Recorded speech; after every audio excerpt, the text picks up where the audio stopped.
वंदे पुरुषोत्तम। हमारे अंदर ये देह जब तक रहती है, देह के साथ कुछ जो प्रवृत्तियां हैं वो साथ साथ रहती हैं, क्योंकि प्रवृत्तियां को और देह को अलग नहीं किया जा सकता है। इसमें जितने कर्मेंद्रियां, ज्ञानेंद्रियां और अतीन्द्रिय जो होते हैं, 4 अतीन्द्रिय, 5 कर्मेंद्रिय, 5 ज्ञानेंद्रिय, ये 14 जो है इस देह के साथ ही रहता है। देह नहीं है तो ये नहीं है। अब हम कहते हैं षड रिपु, 6 रिपु। रिपु माने शत्रु होते हैं। 6 शत्रु क्या हमारे शरीर के अंदर हैं? तो 6 शत्रु को हम शरीर से ही निकाल दें तो क्या शरीर का अस्तित्व रहेगा? कभी नहीं। तो वो शत्रु हम बनाते हैं उसे, और मित्र भी हम उसे बनाते हैं। अब आज बात है, क्या ये जो हमारे अंदर काम क्रोध है, ये काम क्रोध क्षति करता है? और करता है तो कब करता है? या हमें ये फायदा पहुंचाता है? या फायदा पहुंचाता है तो किस तरह से पहुंचाता है? काम क्रोध कब दूषित होता है या दोष का होता है? काम क्रोध कब दोष रहित होता है? इस बात को हमें समझना पड़ेगा। यहाँ पर काम का अर्थ है कार्य से, कर्म से। जो भी इस देह से हम कर्म करते हैं वो काम है। अर्थात जब हमारी इच्छा जागृत होती है और हम देह से उसको परिपूर्ण करते हैं, वो सब काम है, कार्य है। तो कार्य कब दोष का होता है? क्रोध कब दोष का होता है? यदि हमारे देह से जो कर्म किया जा रहा है उस कर्म से किसी का क्षति हो रहा है, यहाँ क्षति का अर्थ भी समझना पड़ेगा।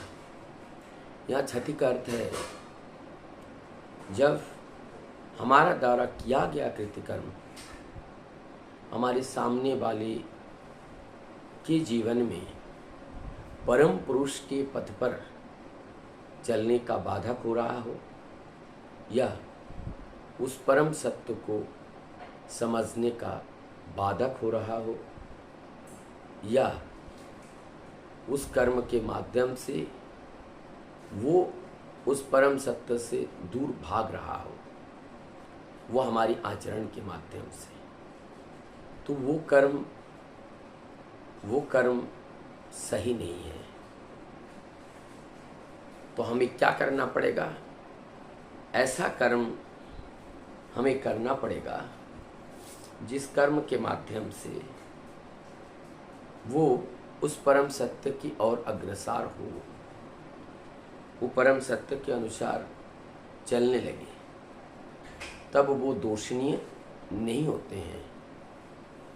क्योंकि हमारी आचरण के माध्यम से वो प्रभावित होकर उस परम सत्य को जानने की इच्छा उनके मन में आई और वो प्रकाश की ओर अपने जीवन को अग्रसर किया, तो क्या हुआ? उनका आत्म उन्नयन हुआ। हमारे अंदर जो प्रवृत्तियां हैं, वो प्रवृत्तियां अगर किसी के अंदर प्रभु के प्रति अनुराग को बढ़ाती हैं तो ये दोषणीय नहीं है। वो प्रवृत्तियां दोषणीय नहीं हैं, क्योंकि यही प्रवृत्तियां चाहिए ताकि वो उस परम सत्य के प्रति वो अनुरागी बने। जब उस परम सत्य से दूर भागे तब ये दोषणीय है। हमारी आचार आचरण, चाल चलन, चरित्र से अगर कोई दूर भागता है तो वो दोषणीय है। और अगर हमारी चाल चलन चरित्रों के माध्यम से वो परम पिता के पास आता है, उनके प्रति अनुराग बढ़ता है, तो वो दोषणीय नहीं है। क्रोध कब क्या होता है? क्रोध प्रत्येक देही रहेंगे तो क्रोध भी होगा। क्रोध आता है, ये स्वाभाविक चीज़ है। लेकिन जिस क्रोध के द्वारा हमारी इष्ट प्रतिष्ठा, मंगल की प्रतिष्ठा के बाधक हैं, या हम सामने वाले को परम पुरुष से दूर ले जा रहा है, तो वो क्रोध दोषनीय है। और जिस क्रोध के माध्यम से उनको उस परम पिता की ओर ले जाते हैं, वो क्रोध दोषनीय नहीं है, वो क्रोध जीवनीय है। और ऐसी क्रोध की ज़रूरत है, ऐसी काम की ज़रूरत है। अर्थात प्रवृत्तियों को रिपु मानकर, शत्रु मानकर उनको रहने ना दिया जाए।